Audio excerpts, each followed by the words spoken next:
Oke, baik. Assalamualaikum warahmatullahi wabarakatuh. Perkenalkan, saya Dewi Devrianti, biasa dipanggil Aida, dengan NIM akhir 092 dari kelas 4C. Ingin menjelaskan tentang 4 uji statistika untuk memenuhi tugas ujian akhir semester dari mata kuliah statistika pendidikan. Di sini saya mengambil 4 uji. Yang pertama ada uji gain, kemudian korelasi, person, kemudian regresi linier, dan uji Wilcoxon. Oke, di sini saya akan menjelaskan yang pertama. Yang pertama yaitu uji gain, yaitu tentang efektivitas pembelajaran. Di sini pengertiannya sendiri, ujian gain digunakan untuk mengukur peningkatan hasil belajar siswa dengan membandingkan nilai sebelum atau pretest dan sesudah atau post-test pembelajaran. Tujuannya ini untuk mengetahui efektivitas pembelajaran, mengatur peningkatan pemahaman siswa, dan tidak hanya melihat nilai akhir, tapi juga sebagai tahap besar peningkatannya. Untuk rumusnya yaitu normalized gain sama dengan post-test dikurangi pre-test dibagi skor maksimal dikurangi pre-test. Untuk keterangannya yakni di sini sudah tersedia ya. Untuk kategorinya di sini ketika versinya ini 0,7 masuk kategori tinggi, lalu ketiga nilai 3 itu kurang dari 3 dan kurang dari 0 sama dengan 7, maka itu sedang, dan itu G itu kurang dari sama dengan 0,3 itu sama dengan rendah. Kemudian untuk contoh soalnya di sini ada contoh soal sama, tapi di sini diambil satu. Ini ada 5 siswa dan kita ambil sampel yang siswa dulu. Sama seperti rekaman di sini. Ini pretestnya sebesar 40, nilainya kemudian 80 dan skor maksimalnya 100. Ada selisih ada sebesar 40. 40 ini didapatkan dari post test dikurangi pretest. Pretestnya 40, kemudian gainnya dari 40 dibagi hasil dari 100 dikurangi 40, hasilnya 60. Dan hasil akhirnya yaitu 0,67, di mana 0,67 ini kita lihat kategorinya, ini termasuk sedang, ini sedang tinggi, dan ketika ada di atas 0,7 maka itu termasuk tinggi. Begitu untuk penjelasan terkait uji gain. Kemudian kita lanjut untuk uji korelasi atau person. Nah, di sini pengertiannya uji korelasi digunakan untuk mengukur kekuatan dan arah hubungan antara dua variabel yang bersifat kuantitatif dan bersifat singkat. Tujuannya menentukan ada atau tidaknya hubungan antar variabel, mengukur kuat atau lemahnya hubungan, dan menentukan arah hubungan, yaitu positif atau negatif. Untuk rumusnya ya ini R sama dengan R dalam kurung sigma XY dan seterusnya. Dan untuk interpretasi nilai ini dari 0.90 sampai 1.00 hingga yang paling rendah yaitu 0.00 sampai 0.29. Untuk tahu soal ini sini sudah ada 4 siswa ABCD dengan jam belajar yang A itu 2 jam, yang B itu 3 jam, yang C 4 jam, yang D itu 5 jam. Yang ujian didapatkan yaitu bervariasi, yang A 60, B 70, C 80, yang D 90. Kemudian di sini dilakukan perhitungan dari X kuadrat. Di sini nih jam belajar dikuadratkan 4. Kemudian ini dikuatkan jadi 60 kali 60 sama dengan 3600. Kemudian X-nya itu hasil kalian dari X dan Y-nya. Kemudian dijumlahkan semuanya. Ini 14, ini 300, 54, 23.000 dan 1.100. Kemudian untuk jumlah siswanya sendiri yakni 4 ini. Kemudian X-nya ini sama, ini ditulis ulang di bagian ini. sampai 1100 ini. Kemudian untuk rumus ini didapatkan dari perhitungan ini. Perhitungan dari semuanya yang menghasilkan interpretasi yang sangat kuat. Kemudian sama yang seperti dihasilkan dari sini, hasilnya yaitu ketika di atas 1.000 ini maka sangat kuat. Untuk penjelasan terkait korelasi persen seperti itu, kita lanjut ke pembahasan selanjutnya, yakni uji regresi linier.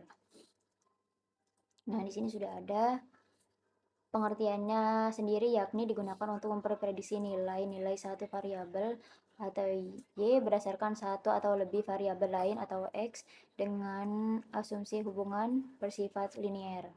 Tujuannya yakni memprediksi nilai variabel dependen Y, mengetahui pengaruh variabel independen atau X terhadap Y, membuat persamaan garis prediksi. Untuk rumusnya seperti ini. Untuk keterangan seperti ini.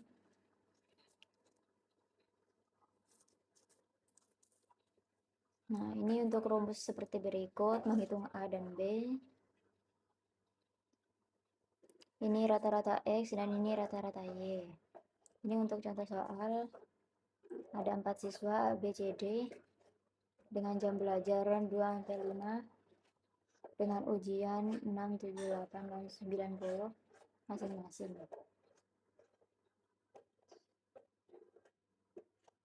Sama dengan uji korelasi tadi. Dan ini dijumlahkan untuk kedua dikalikan dari variabel X dan Y-nya. Kemudian ini sama ditulis ulang sampai sini, dan ini nilai rata-ratanya seperti ini, 3,5. 3,5 didapatkan dari mana? Dari perhitungan 14 bagi 4. 3,5. Ini juga sama, rata-rata Y 300 dibagi 4 sama dengan 75. Kemudian mendapatkan koefisiennya B sebesar 10 dan konstanta A-nya sebesar 40. Sehingga di sini untuk persamaan regresinya yaitu rata-rata Y 40 plus 10X. Prediksi untuk X baru, prediksi jika tambah 6 maka rata-rata Y sama dengan 100. Nah, seperti ini. Kalau kesimpulan di sini yaitu menginterpretasi koefisien A sama dengan 40 jika tidak belajar. Artinya ketika hal ini X itu 0, maka nilai dasar yang diprediksi adalah 40. Kemudian setiap 1 jam tambahan belajar, maka nilai diperkirakan naik 10 poin. Intinya semakin lama jam belajarnya, maka poinnya akan bertambah sesuai jam belajar siswa yang dilakukan siswa tersebut. Kita lanjut ke pembahasan yang selanjutnya, yang terakhir, yakni uji Wilcoxon atau Sain-Ryan test, yakni uji statistik non-parasmetik untuk menguji perbedaan antara dua sampel yang berpasangan atau dependen, terutama ketika data tidak berdistribusi normal. Tujuannya yaitu menguji perbedaan signifikan antara dua kondisi, kemudian menjadi alternatif berpasangan ketika data tidak normal, cocok untuk sampel kecil. Untuk langkah-langkahnya sendiri ada 6 langkah. Itu selisih D sama dengan post-test dikurangi pretest. Kemudian urutan nilai absolut dari terbesar. Berikan ranking R kemudian dari 1, 2, 3 dan seterusnya. Misalkan ranking positif R dan negatif. R positif dan negatif R minus. Menghitung T itu minimum R plus R min. Bandingkan dengan tabel kritis. Ini contoh soalnya.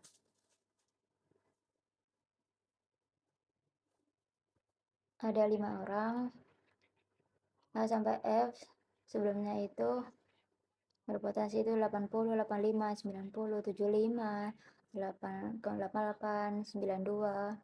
Sudahnya yaitu bervariasi. Ketika dihitung dari selisihnya, ini selisih Nih dari 75 dikurangi 80 dikurangi 75 sama dengan minus 5 dan seterusnya. Kemudian ini kebalikan dari selisih. Oh ini minus, ini seperti itu. Nah ini untuk ranking sendiri sudah tertera. Ranking 3, 5, dan 1,5, 1,5. Untuk urutan ranking yang dijelaskan seperti di sini. Dari R kecil ke R besar. Ya, seperti ini. Ini diurutkan. Kemudian ranking ini sudah. Kemudian pastikan ranking positif dan negatifnya sudah. Kemudian perhitungan R plus dan minnya. R plus 1,5, R min untuk 3 plus 3 plus 3 plus 1,5 sama dengan 12. Untuk perhitungan T di sini, jika tabel kritis untuk N5 adalah 0, maka T sama dengan 1,5 lebih dari 0, maka H0 diterima. Kesimpulannya, yakni tidak signifikan menurunkan berat badan pada A 0,05. Ini untuk kesimpulannya 0 ditolak. 0 ditolak. Mungkin untuk cukup sekian penjelasan dari saya terkait 4 uji statistika. Yang pertama ada uji gen, korelasi persen, regresi linier, dan yang terakhir uji Wilcoxon. Mungkin hanya sekian yang bisa saya jelaskan. Kurang lebihnya mohon maaf. Wassalamualaikum warahmatullahi wabarakatuh.